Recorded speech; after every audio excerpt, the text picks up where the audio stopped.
सबसे पहले बात कर लेते हैं सिक्किम की, जहां तीस्ता नदी ने अपने रौद्र रूप दिखा दिया है। मकान ताश के पत्तों की तरह ढह गए हैं, मगर अब तीस्ता नदी के तेवर कुछ कम हो गए हैं। नदी का जलस्तर घटने लग गया है। इसके बाद राहत और बचाव कार्य जो है वो भी तेज कर दिया गया है।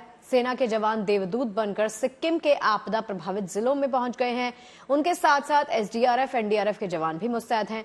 फंसे हुए लोगों को लगातार बचाने की ये मुहिम काम कर रही है। मतलब हमारी सारी एजेंसियां पूरी ताकत के साथ यहां पर लगी हैं। बिल्कुल, जवानों के हौसले की बदौलत सैकड़ों लोगों को बचाया गया है। इतना ही नहीं, लोग बेघर हो गए हैं, उन्हें राहत शिविरों में ठहराया गया। वहां उनके खाने पीने और इलाज का पूरा इंतजाम किया गया है। तो ये तमाम तस्वीरें आपके सामने सिक्किम की कहानी को बयां करती हुई, जहां सेना जो है वो देवदूत बन गई है और इन तमाम लोगों को, फंसे हुए लोगों को बाहर निकालने का काम युद्ध स्तर पर किया जा रहा है।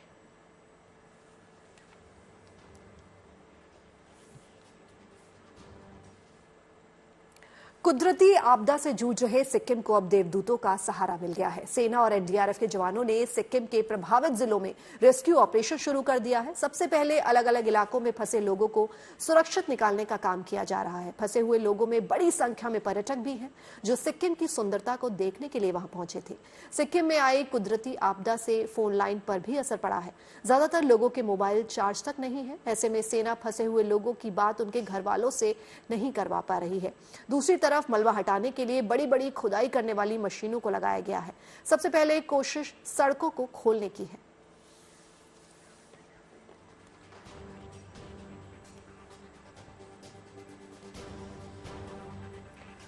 तो देखिए कैसे और किस तरह से सिक्किम में चल रहा है जिंदगी को बचाने का मिशन और क्या है अभी वहां के हालात। चलिए एक एक करके आपको बता देते हैं।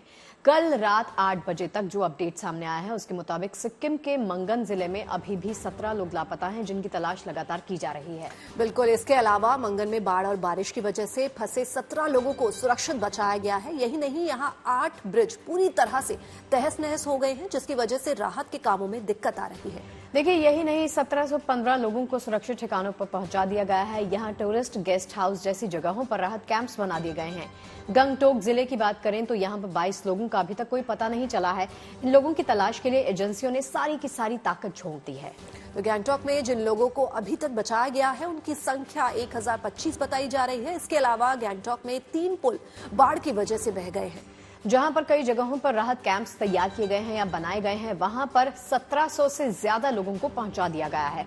सिक्किम के नामची की बात की जाए तो गनीमत वाली बात यह है कि यहां अभी तक किसी के भी हताहत होने की खबर नहीं, लेकिन यहां के 5 लोग अभी लापता हैं, जिनकी तलाश भी लगातार जारी है। बिल्कुल, नामची में मुश्किल हालात में फंसे 630 लोगों को बचाया गया है। इस इलाके में 2 पुल जो लोगों के आने जाने का जरिया थे, पूरी तरह से पानी में बह गए हैं। अब देखिए, जहां तक कैंप्स की बात है, यहां करीब 2000 लोगों ने शरण ले रखी है।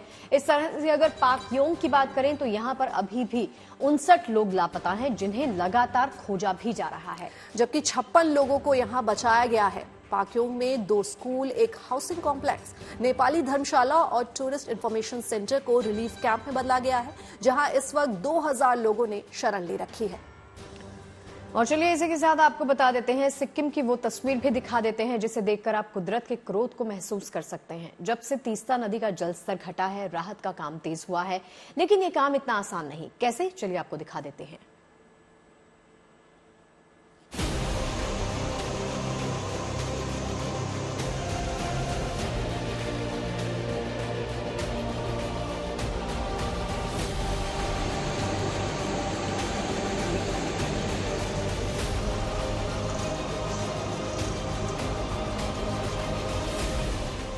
उत्तरी सिक्किम में बादल फटने से हुई भीषण तबाही के निशान जगह जगह बिखरे पड़े हैं। इस तबाही की गवाही मलबे में जमींदोज हो चुके मकान और कबाड़ में तब्दील हो चुकी ये भारी भरकम गाड़ियां दे रही हैं।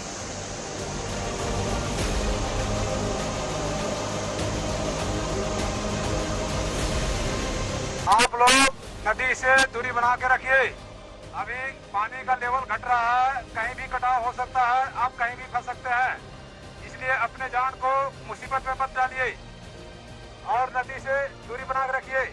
आप पानी थोड़ा डाउन हो रहा है और अपने अपने घर में सुरक्षित रहिए।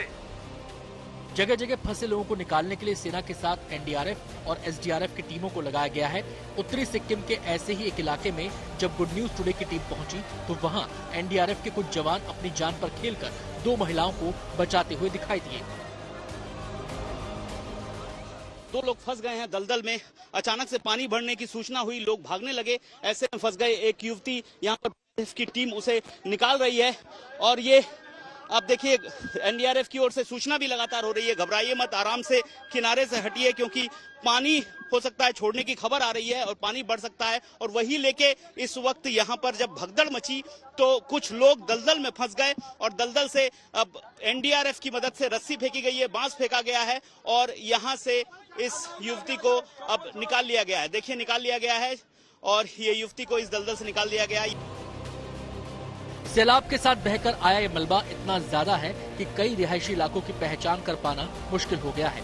मकान और दुकान मलबे में पूरी तरह से दब चुके हैं। कल हम लोग ने एनडीआरएफ और फायर करके मिलके 85 आदमी और 2 बिल्ली और 1 कुत्ता को रेस्क्यू किया है। अभी भी 2-3 आदमी को रेस्क्यू किया। अभी भी आपको मैं दिखाता हूं स्थिति। ये जेसीबी मशीन है जो पूरी तरह से मलबे के नीचे दबी पड़ी है और ये आप समझ सकते हैं कि जो मलबा है कम से कम 10, 12, 15 फीट का आसपास का मलबा है, यानी जमीन यहां से 10-15 फीट नीचे है और ये पूरी तरह से नीचे धसी हुई है। अब मैं आपको एक बस दिखाता हूं।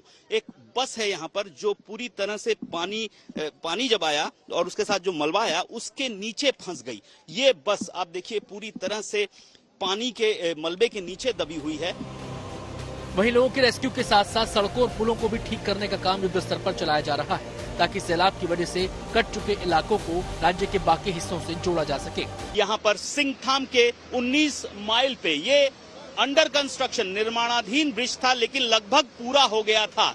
लेकिन ये जो सैलाब आया इसकी जो लहरें थी लगभग 20 फीट ऊपर उठी और इतनी पावरफुल थी कि इस ब्रिज को तबाह कर दिया, बीच से पूरा तोड़ दिया। संकट की इस घड़ी में सेना के जवान भी दिन रात लोगों की मदद में जुटे हैं। बताया जा रहा है कि सेना अब तक 250 लोगों को बचा चुकी है, जिनके रहने, खाने पीने और इलाज का इंतजाम भी सेना ने किया है। साथ ही साथ सेना अपने लापता 22 जवानों की तलाश में भी कोई कसर नहीं छोड़ रही है। मेरे पीछे देखेंगे आर्मी की कई गाड़ियां वहां पर लगी हुई हैं और रेस्क्यू ऑपरेशन चल रहा है आर्मी का नीचे की तरफ। और जो बात पता चल रही है, नीचे एक गाड़ी भी थी आर्मी की, उसमें ज्यादातर जवान थे, कुछ जवान नीचे थे। अचानक से सैलाब आया और सभी को बहा कर ले गया। वो गाड़ी भी अभी तक नहीं बरामद हो पाई है, मिल पाई है। लगातार यहाँ पर आर्मी की ओर से जो रेस्क्यू ऑपरेशन है वो चलाया जा रहा है, खोजने की कोशिश की जा रही है। हालांकि अभी तक कोई सफलता नहीं मिली है और आर्मी की ओर से पूरी कोशिश हो रही है कि ये जो सैलाब आया, जो 23 आर्मी के जवान लापता हुए, उनको किसी तरह ढूंढ निकाला जाए। बताया जा रहा है कि उत्तरी सिक्किम में अभी पूरी तरह से हालात सामान्य होने में थोड़ा वक्त लगेगा। ऐसे में सरकार और प्रशासन की कोशिश यही है कि प्रभावितों की ज्यादा से ज्यादा मदद की जाए। Anupam Mishra, good news today. Mumbai Ahmedabad bullet train का काम तेजी से चल रहा है। इसके रूट में national high speed rail corporation को कल एक बड़ी कामयाबी मिली, जब वलसाड़ जिले में इस रूट के एक टनल को लेवल जो है केवल 10 महीने के भीतर तैयार कर लिया गया। अब इस टनल में ट्रैक बिछाने का काम होगा।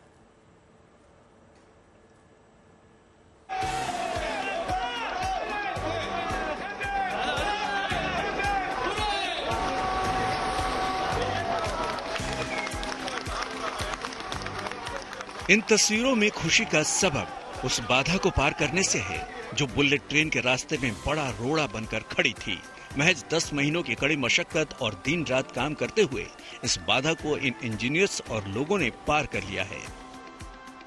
मुंबई अहमदाबाद के बुलेट ट्रेन के रूट में जिस टनल को तैयार किया गया है, ये वलसाड़ जिले में आती है। इस टनल का काम देखने वाली कंपनी के अधिकारियों की माने तो ये बड़ी चुनौती रही, जिसे पार करने के लिए प्लानिंग, एक्शन और टाइमिंग तीनों में काफी तालमेल बिठाना, जिसके बाद अब जाकर इस चुनौती को जीत लिया गया।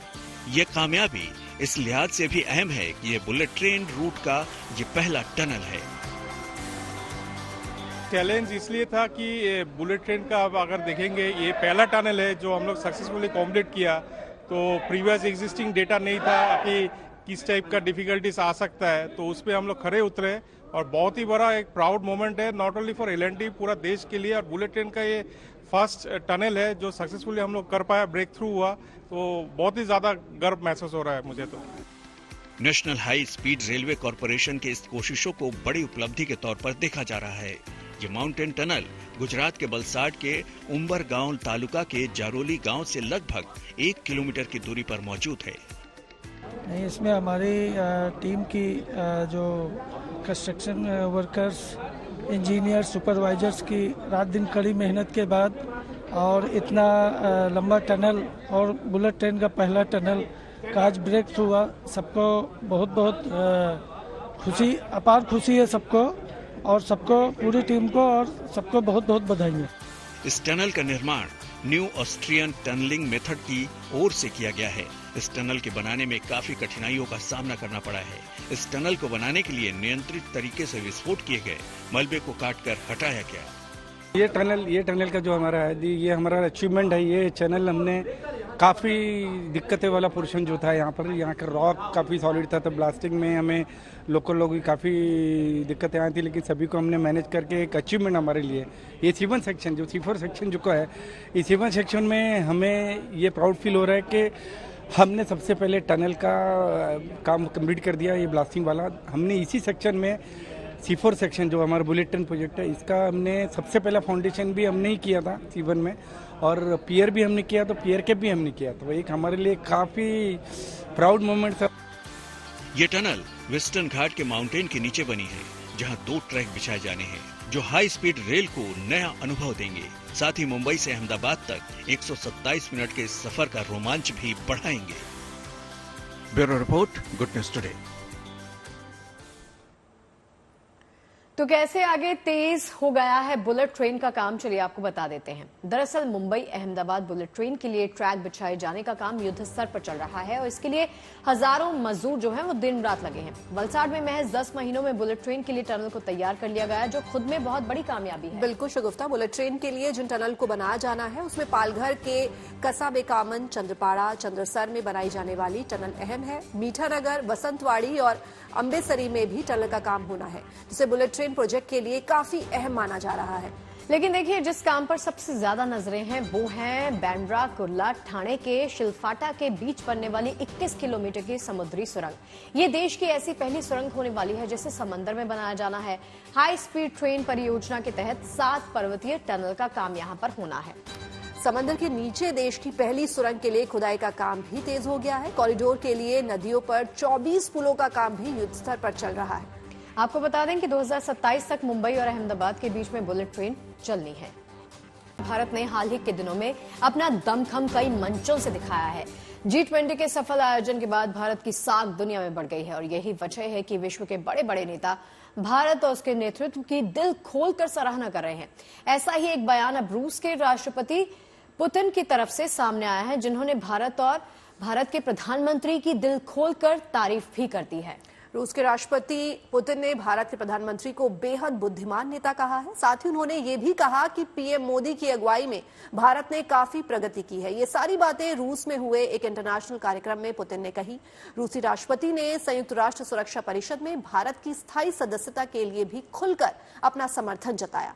पुतिन ने कहा कि भारत को यूएनएससी में स्थायी सदस्यता मिलनी चाहिए।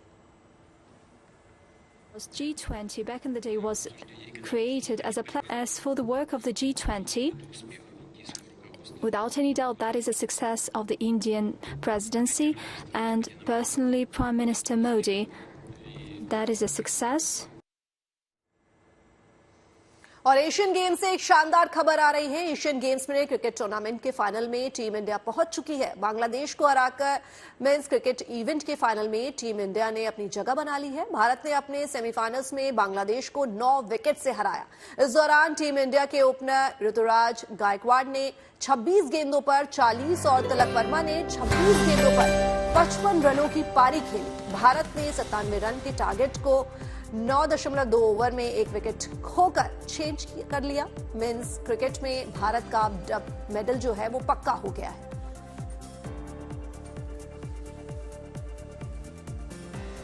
तो एशियन गेम्स में भारत का दबदबा लगातार बरकरार है। आप देख रहे हैं कि एक के बाद एक गुड न्यूज लगातार यहां से निकलकर सामने आ रही है। भारतीय टीम ने अब एक और कमाल करके दिखाया है और वही खबर ठीक आपके सामने स्पोर्ट्स से जुड़ी हुई क्रिकेट के फाइनल में भारत ने प्रवेश कर लिया है। भारतीय टीम ने एकजुट होकर एज अ टीम यहां पर खेला और इसी के चलते सेमीफाइनल में भारत ने बांग्लादेश को शिकस्त दी। और देखिए, एशियन गेम्स की बात कर रहे हैं तो एशियन गेम्स से एक और गुड न्यूज आपको दे देते हैं। भारतीय महिला टीम कबड्डी टूर्नामेंट के फाइनल में पहुंच गई है। सेमीफाइनल मुकाबले में भारतीय टीम ने नेपाल को हराया है। 61-17 से ये मात दी गई है। इसके साथ ही एशियाड में भारत का एक और मेडल अब पक्का हो गया है, यानी एक के बाद एक मेडल टैली में हम लगातार आगे बढ़ते जा रहे हैं। एशियन गेम्स में कबड्डी के फाइनल में टीम इंडिया ने प्रवेश कर लिया है। यहां भी इन लड़कियों ने कमाल करके दिखाया और सामने वाली टीम को चित कर दिया और अब फाइनल में हम लोग पहुंच गए हैं। सेमीफाइनल मुकाबले में भारतीय टीम ने नेपाल को हराया है और ये मुकाबला 61-17 से हराया गया। इसके साथ ही एशियाड में भारत का एक और मेडल पक्का हो गया है, यानी भारत की झोली में अब एक और मेडल आएगा।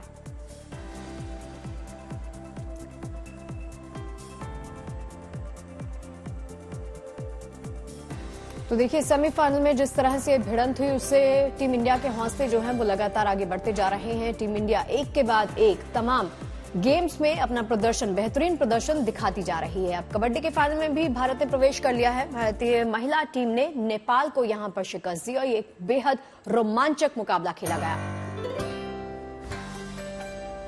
तो एशियन गेम्स में आपको बता दें कि क्रिकेट में भी टीम इंडिया ने कमाल करके दिखाया है। क्रिकेट के फाइनल में पहुंच गई है टीम इंडिया और ये लगातार एक एक करके गुड न्यूज स्पोर्ट्स के क्षेत्र से, एशियन गेम्स के क्षेत्र से हमारे पास पहुंचती हुई।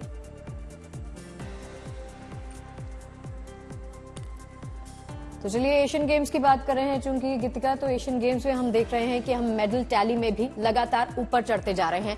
और चूंकि हम क्रिकेट की बात कर रहे हैं, क्रिकेट में भी हम कहते हैं ना कि एज ए टीम हमें परफॉर्म करना होता है, तो एज ए टीम ही टीम इंडिया ने अपना बेहतरीन प्रदर्शन करके दिखाया।